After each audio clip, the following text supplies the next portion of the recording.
Hello दोस्तों, स्वागत है आप सभी का हमारे YouTube चैनल सर्वज्ञ बाला में। और आज हम बात करने वाले हैं पार्ट्स ऑफ स्पीच, जो कि आपके लिए बहुत ही महत्वपूर्ण क्लास होने वाली है, क्योंकि आज मैं सिखाने वाला हूं आपको हिंदी व अंग्रेजी दोनों ही भाषा में आप सीखने वाले हैं पार्ट्स ऑफ स्पीच। तो बात करें कि ये कितने प्रकार के होते हैं, तो ये सिंपली 8 प्रकार के होते हैं, आपको मालूम होगा। लेकिन आज हम इस तरीके से पढ़ेंगे जिससे आपको बिना किसी याद करने की कोई आवश्यकता ना पड़े और समझने से ही आप सीख पाओगे। तो शुरू करते हैं क्लास को विदाउट टाइम वेस्ट किए। तो यहाँ पर लिखा हुआ है नाउन। तो पहला हमारा है, सबसे पहले पार्ट्स ऑफ स्पीच आपको मालूम हो 8 प्रकार के होते हैं। नंबर 1 नाउन, सेकंड है pronoun, adjective, verb, adverb and preposition and conjunction, interjection. ठीक है, तो यहाँ पर ही हमारे 8 पार्ट्स ऑफ स्पीच होते हैं। ठीक है, अब सबसे पहला हमारे इसमें नाउन है, जिसे हिंदी में कहते हैं संज्ञा। ठीक है, तो इसको पढ़ेंगे पहले। तो पहले नाउन की मतलब जो संज्ञा है उसकी परिभाषा पहले हिंदी में पढ़ते हैं, फिर इंग्लिश में पढ़ते हैं। ठीक है, लेकिन हम याद बिल्कुल नहीं करेंगे, बिल्कुल समझेंगे। ठीक है, तो परिभाषा, किसी व्यक्ति, स्थान, गुण, कार्य या अवस्था के नाम को संज्ञा कहते हैं, जैसे राम, सीता, ताजमहल, पसंद, बुद्धिमान आदमी। तो कहने का अर्थ है संज्ञा उसे कहते हैं जिसमें किसी व्यक्ति का वस्तु हो या स्थान हो या गुण हो या कार्य। जैसे कि यहाँ पे एग्जाम्पल पे एक ताजमहल दिखाई दे रहा होगा आपको। ताजमहल एक पैलेस होता है, स्थान आपको मालूम है। तो अगर एक स्थान होगा तो स्थान भी एक संज्ञा कहलाएगा, नाउन। ठीक है, अगर कोई व्यक्ति होगा, जैसे मान लीजिए राम है ना, किसी का नाम हो किसी व्यक्ति का, वो भी नाउन कहलाएगा। अगर कोई गुण है इंसान की, जैसे कि बुद्धिमान है, जैसे कि बेवकूफ़ है, तो ये गुण होते हैं। ठीक है, इसे भी हम नाउन कहते हैं। ठीक है, अगर कोई कार्य हो, कोई कौन सा भी कार्य हो, उसको भी हम क्या कहते हैं, नाउन कहते हैं। मान लीजिए कोई अवस्था होती है, ठीक है, या पसंद होती है, चॉइस वगैरह, ये सब किस में आती हैं, नाउन में। ठीक है, अब इसी को हम पढ़ते हैं अंग्रेजी में। दोनों ही भाषाओं में पढ़ना बहुत ज़रूरी है। तो यहाँ पर परिभाषा को कहते हैं अंग्रेजी में डेफिनेशन, आपको शायद मालूम हो। तो a noun is the name of a person, place, thing, quality, work और स्टेटस, कंडीशन। कंडीशन बोलते हैं स्थिति। ठीक है, जैसे कि as Ram, Sita, Taj Mahal, choice, wisdom, etc. जो ऊपर हिंदी में है उसी प्रकार से आपको नीचे ट्रांसलेट किया गया है। ए नाउन कहते हैं संज्ञा, नेम नाम कहते हैं, ऑफ ए पर्सन, पर्सन कहते हैं व्यक्ति, और पैलेस कहते हैं स्थान, थिंग कहते हैं वस्तु, और क्वालिटी कहते हैं गुण, वर्क बोलते हैं कार्य, और स्टेट कंडीशन बोलते हैं एक स्थिति।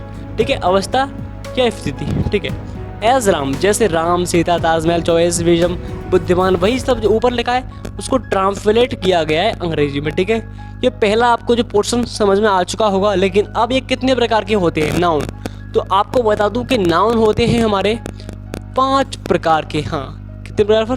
5 प्रकार के।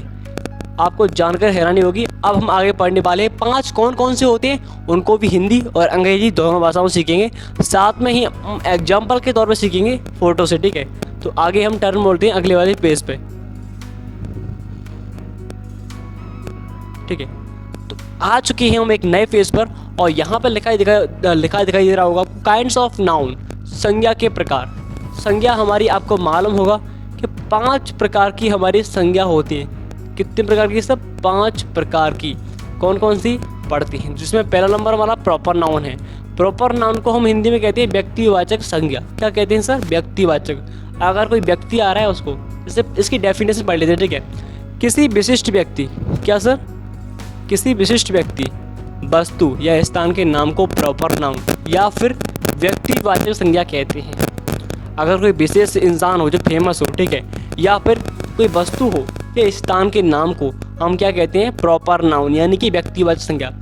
फॉर एग्जाम्पल, जैसे कि Kalidas was the greatest poet of Sanskrit. Kalidas Sanskrit के महान कवि थे। जो कालिदास है किसके, कौन सी विषय के? संस्कृत के। तो यहाँ पर जो मैंने अंडरलाइन की हुई है जिनके नीचे, तो वो हमारे कहलाएंगे प्रॉपर नाउन, यानी कि व्यक्तिवाचक संज्ञा। मालूम है क्यों? कालिदास एक विशिष्ट व्यक्ति है, जो एक कवि हैं, तो वो तो महान होंगे ना।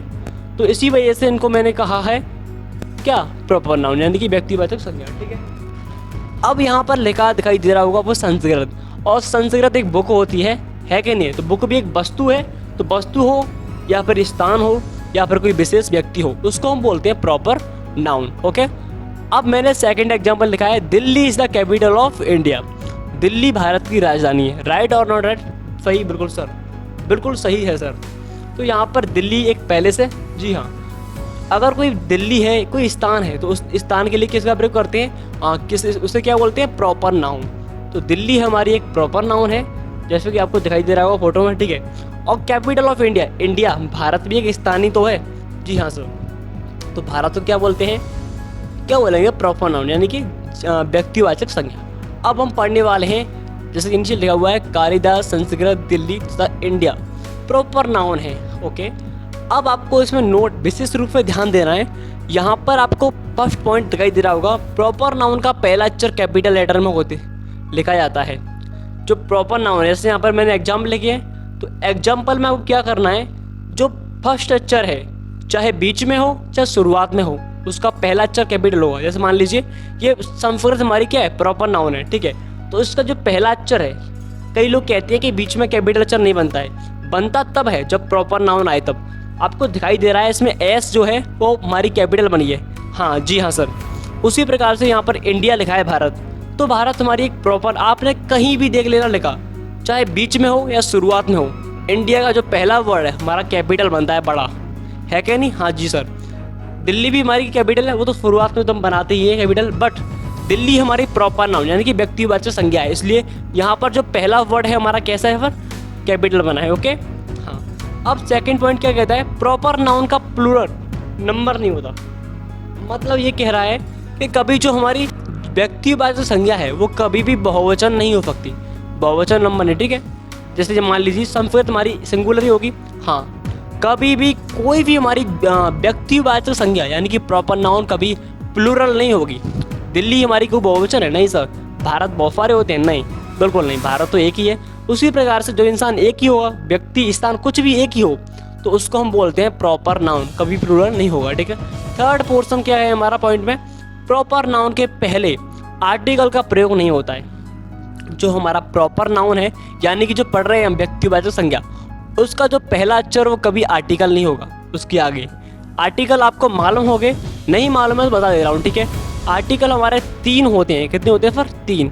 कौन कौन से सर, एक होता है हमारा ए, ठीक है, दूसरा होता है हमारा एन, तीसरा हमारा दा होता है THE। ये 3 हमारे आर्टिकल्स होते हैं, इन तीनों आर्टिकल का प्रयोग नहीं करते हैं, ठीक है। जैसे कि मान ली दा का लिया, यहाँ पर देखिए, यहाँ पर हम दा का लिया लगा सकते हैं, नहीं सर। आप बोलोगे सर यहाँ पर दा का लिया नहीं, दा दिल्ली नहीं, दा इंडिया नहीं, दा संस्कृत बिल्कुल नहीं। आप पूछोगे सर यहाँ पर एन लगा सकते हैं, an Kalidas, an Sanskrit, an Delhi, an India, नहीं। जो हमारे प्रॉपर नाउन्स हैं उनके आगे हम कभी ना तो एन लगा सकते हैं, ना ए और ना दा। कहने का मतलब हम कभी उसके सामने आर्टिकल का प्रयोग नहीं कर सकते। 3 आर्टिकल होते हैं हमारे, ए एन दा, इनमें से हम किसी का भी प्रयोग यहाँ पर नहीं कर सकते हैं प्रॉपर नाउन में। इतना क्लियर? हाँ सर। तो अब पढ़ने वाले हैं थर्ड वाला, ठीक है, जिसका नाम है, आगे देखते हैं फटाफट से, टर्न मुड़ गया।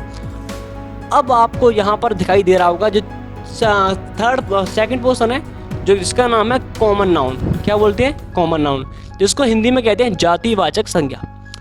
इसको पहले इसकी डेफिनेशन पढ़ते हैं, उसके बाद इसका अर्थ निकालते हैं, ठीक है। तो यह अपने वर्ग तथा किस्म की समस्त सामान्य वस्तुओं के लिए प्रयोग होता है। मतलब ये एक ही जाति का बोध कराए, उसको हम कहते हैं जातिवाचक संज्ञा यानी कि कॉमन नाउन। ओके, दोनों में ही पढ़ेंगे, इंग्लिश और हिंदी में। तो सबसे पहले आपको जानना है कॉमन का अर्थ क्या होता है। शेयर्ड बाय ऑल, इसका होता है साझा किया गया, मतलब एक ही जाति का बोध हो, उसको हम बोलते हैं कॉमन नाउन या फिर शेयर्ड बाय ऑल।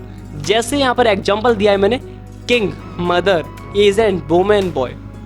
अब ये बताइए मुझको, यहाँ पर किंग राजा है, जितने भी राजा आएंगे कौन से भी राज्य के, वो सब एक ही कैटेगरी में आएंगे राजा, तो ये जाति होगी उनकी, ठीक है। जैसे मैं बोलूँ माता, तो माता ऐसा तो नहीं कि मेरी माता हो, आपकी एक ही माता हो, माता तो हर इंसान की होती है, तो एक जाति हो गई, ठीक है। ये अलग अलग कास्ट होती है, बेसिक कास्ट नहीं, ये ब्राह्मण वगैरह वो, हाँ वो भी चलेगी इसमें, बट यहाँ पर जाति का मतलब एक ही का बोध करा। जैसे मैं बोलूँ लड़का, तो एक लड़का एक तो है नहीं, बहुत सारे लड़के हैं, तो ये पूरी एक ही कैटेगरी में आएंगे, ठीक है।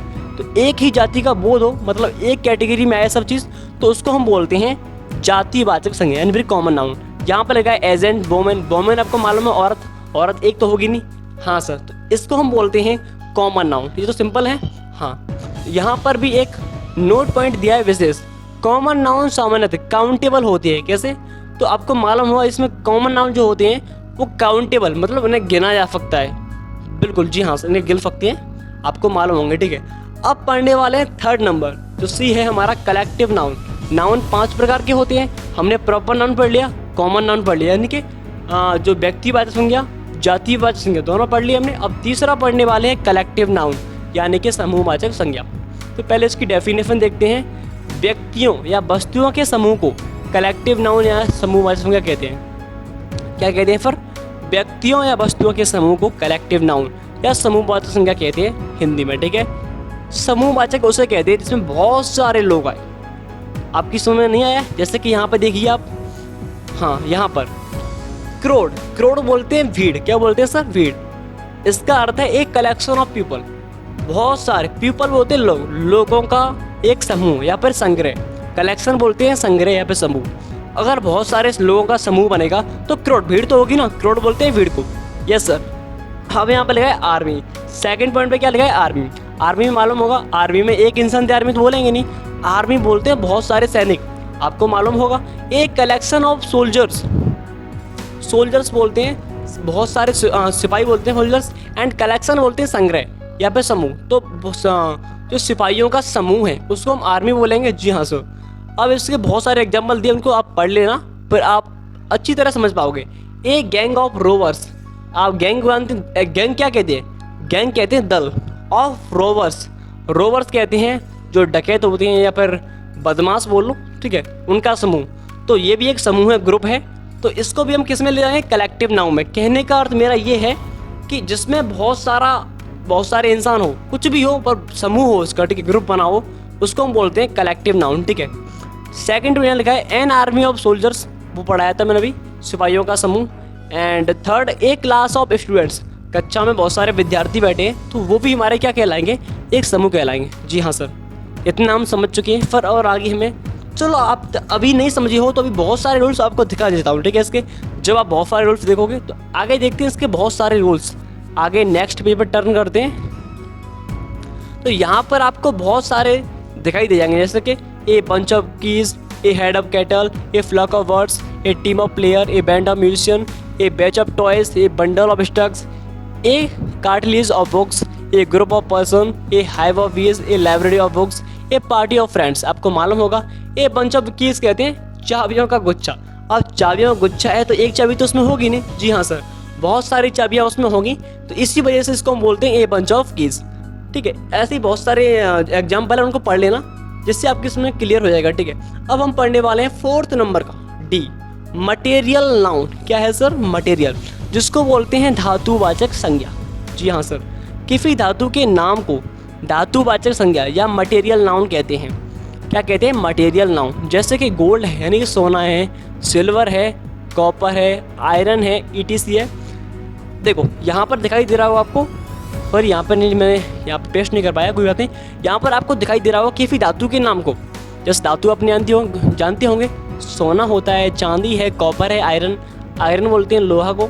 तो इस प्रकार की धातु आती हैं हमारी, उनको हम कहते हैं मटेरियल नाउन। ओके, ये क्लियर हो गया आपको। अगले वाले पेज पे टर्न करते हैं फटाफट से। अब बात करते हैं लास्ट वाले पॉइंट की, जिसका नाम है एब्स्ट्रैक्ट नाउन, जिसको हिंदी में कहते हैं भाववाचक संज्ञा, ठीक है। किसी कार्य, गुण या अवस्था के नाम को भाववाचक संज्ञा या फिर मटेरियल नाउन कहते हैं, ठीक है। आपको यहाँ पर आपको छांटना पड़ता है, एक सेंटेंस आपके सामने प्रस्तुत किया जाएगा और उसमें से बहुत सारे एग्जाम्पल दिए जाएंगे। उन एग्जाम्पल में से आपको छांटना पड़ेगा कि कौन सा मटेरियल नाउन है, इसमें कौन सा प्रॉपर नाउन है और कौन सा एब्स्ट्रैक्ट नाउन है, ठीक है। इसी प्रकार से आपको छांटने पड़ते हैं। तो हम आपको पूरी ग्राफ करा देते हैं, देखो। तो एब्स्ट्रैक्ट नाउन जिसे हिंदी में कहते हैं भाववाचक संज्ञा, ठीक है। तो यहाँ पर काइंडनेस है, विजडम है, ब्रेवरी है, कॉवर्डिस है, हेट्रेड है, चाइल्डहुड, वुमनहुड, सिकनेस, पॉवर्टी, ठीक है। तो काइंड ऑफ दयालुता बोलते हैं, विजडम कहते हैं बुद्धिमत्ता, और ब्रेवरी कहते हैं बहादुर होता है इंसान, और कॉवर्डिस कहते हैं कायरता। इसी प्रकार से बहुत सारे वर्ड्स हैं। लेकिन ये बताइए मुझे, इन वर्ड्स को जो आप सुन रहे हो अभी, दयालुता है, बुद्धिमत्ता है, बहादुर है, जो डरफर है, बचपन वगैरह है, ये सब कुछ आप इनको देख सकते हो? नहीं, बिल्कुल नहीं सर। सिर्फ आप इनको महसूस कर सकते हो। जी हाँ सर, बिल्कुल महसूस कर सकते हो। यहाँ पर मैंने नोट पॉइंट दिया है, जैसे कि एब्स्ट्रैक्ट नाउन यानी कि भाववाचक संज्ञा को केवल हम महसूस कर सकते हैं, सिर्फ महसूस कर सकते हैं। हाँ सर, उन्हें ना देख सकते हैं और ना ही स्पर्श कर सकते हैं। मतलब जो एब्स्ट्रैक्ट यानी कि भाववाचक संज्ञा होता है उसको ना हम देख सकते हैं, ओनली और सिर्फ महसूस कर सकते हैं और ना ही इसे छू सकते हैं। स्पर्श बोलते हैं छूना। एंड सेकंड पॉइंट हमारा लगा है जिस शब्द के अंत में नेस सिप हुड लगा रहता है। इसमें नेस सिप हुड क्या है मालूम है? नेस होता है जैसे कि काइंडनेस, सिप क्या है मालूम है? जैसे कि यहाँ पर लिखा है फ्रेंडशिप। हुड क्या है मालूम है? हुड कहते हैं चाइल्डहुड, मैनहुड, वुमेनहुड। ये सब के हमारे वर्ड्स, अगर इस तरह के वर्ड्स आते हैं, इन वर्ड्स को ही हम कहते हैं एब्स्ट्रैक्ट नाउन, और इनको ना हम छू सकते हैं और ना ही इसको पकड़ सकते हैं और ना ही इनको देख सकते हैं। ठीक है, तो ये क्लास हुई आपकी और आप, मैं आशा करता हूँ कि आप अच्छी तरह समझ गए होंगे छाटना कि कौन सी चीज़ क्या होती है, कौन सा एब्स्ट्रैक्ट नाउन है, कौन सा कलेक्टिव नाउन है और कौन सा प्रॉपर, कौन सा ये सब आप समझ गए होंगे। ठीक है, आशा करता हूँ। अगर आपको वीडियो अच्छी लगी हो तो आपको मालूम है क्या करना है, बोलने की ज़रूरत नहीं है मुझे, साथ में बस आपका सपोर्ट चाहिए मुझे। कमेंट कीजिए कि नेक्स्ट पार्ट आना चाहिए या नहीं, जो कि अभी होने वाला है प्रोनाउन से संबंधित। जय हिंद, मिलते हैं ऐसी इंटरेस्टिंग वीडियो के साथ। जय हिंद।